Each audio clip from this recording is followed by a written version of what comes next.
Korea right now has over 5,000 deep underground facilities. So if you think you're never going to see this, like I've had some commanders tell me, you're very, very wrong.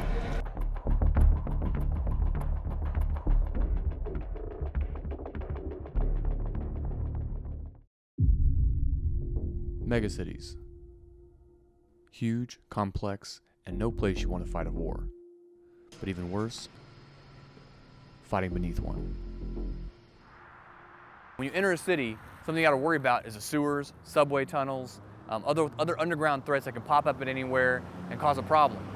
So what the Army's doing is they're creating ways to address that. They're teaching people, when you go in that tunnel, you may have to breach a door, you may have to think about gas, you may think about oxygen, explosives, you may have to bring in a canine to go sniff out a threat or go through a door before the soldier does, all in an underground, very constrained or limited environment.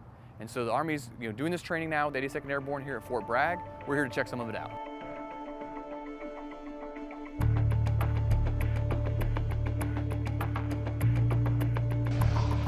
So here at Fort Bragg with the 82nd Airborne is where that training comes down to the troops. So we're going to go through some evolutions of that training with members of the 1st Brigade Combat Team. Does everybody know what these are, right?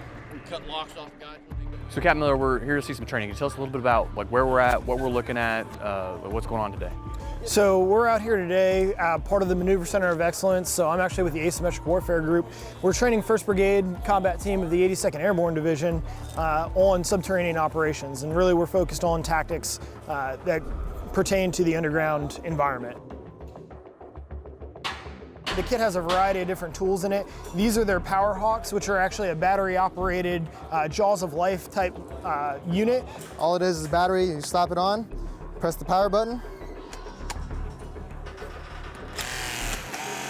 and same thing, open, close. So you would use this for breaching doors, opening doors, ripping them open.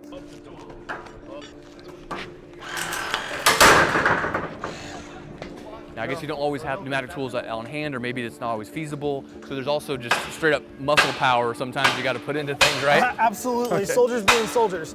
So what we're showing them here is just tools that can be manually carried on the back of soldiers, and you can actually have multiple kits within the formation. And these are really similar to firefighters' tools, and we're teaching them how to utilize those tools in order to breach lower level doors that will show some resistance through the process of getting through. But what we're doing over here is teaching the basics and familiarizing the soldiers with how to use a thermal breaching tool to get through a reinforced door. Thermal breaching is nothing more. You use devices and tools to burn through, that produce extremely high temperatures to burn through mechanisms. So you can gain entry into a secure area. That's what we're about. Get in there and kill the enemy. Korea right now has over 5,000 deep underground facilities. The JSOC community can only handle 4. Guess who's going to handle the rest? The guys in Korea are training on all the breaching techniques for sub-T. But if somebody has to back him up, guess who's going to be? Most likely you guys.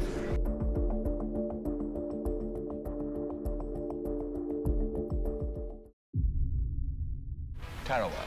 The Japs had to be shot, blown, and burned out of their coral fortress. Though some of what is being trained is new, this is far from the first time the military has dealt with the Subterranean, from trench warfare in World War I to caves and bunkers in World War II, and even more well-known, the tunnel rats of the Vietnam War. Even in the most recent wars like Afghanistan, Iraq, and Syria, underground threats dotted the battlefield, from rural mountains to major cities. The really difficult thing for the military is we don't know what we're going to fight next. So the military has to be prepared for all of these kinds of environments, fighting in jungles, in mountains, in deserts. In urban terrain, it's certainly very critical for the military. The world is becoming increasingly urbanized. An increasing proportion of the population is going to be living in cities and large cities, and the military's got to be prepared for those kinds of environments. So Paul, can you talk about the ways that maybe the military, the U.S. military at least, treated cities in the past versus now, and why we have to go into them? Yeah, all things being equal, we would prefer not to fight in cities or underground. That's challenging terrain. But the enemy gets a vote. We may not get that choice. So the reality is we may have to go underground because our adversaries are underground, they're hiding there, or there are things we care about underground, like sensitive WMD sites.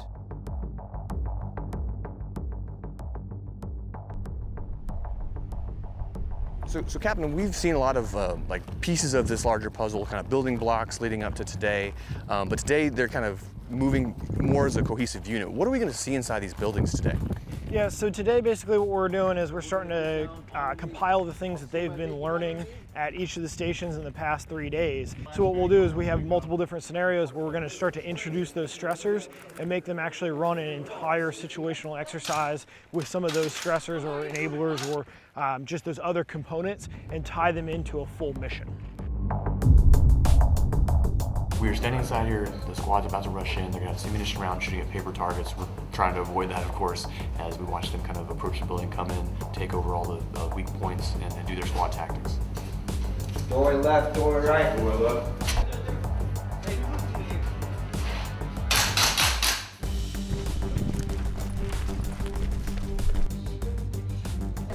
Yeah. Oh, good boy. Next job.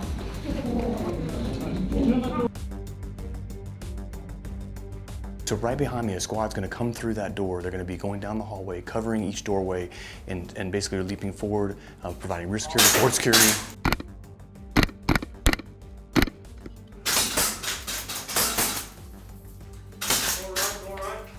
This thing will definitely liquefy your eyeball, like.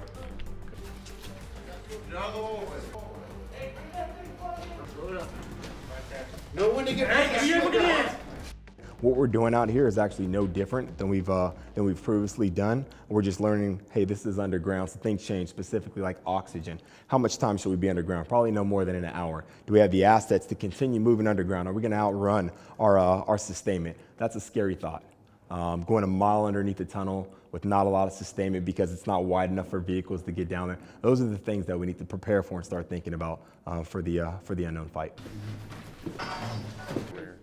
So what we saw this past week with the 82nd Airborne is something that's being repeated across the Army. I mean, brigade after brigade, some have already received this training, some will receive this training. It's building blocks, it's introduction. Much of it is very similar to what they might see in some standard urban training or close quarters battle inside buildings and around buildings, but they got to take in all these other limiting factors. Think about using enablers such as dogs, robots, chemical detection, welding, breaching, all these different add-ons in that very tight, confined, kind of scary environment of Subterranean. So this is a real world situation. I mean, there are places in Korea, near Israel, Eastern Europe, locations, even cities in Iraq and Afghanistan, cave systems, tunnels, sewer systems that have to be dealt with. They are a feature of the modern battlefield, and these brigades have to be ready for them. This is a beginning step toward that, and there's a lot more to do that these commanders have to think about.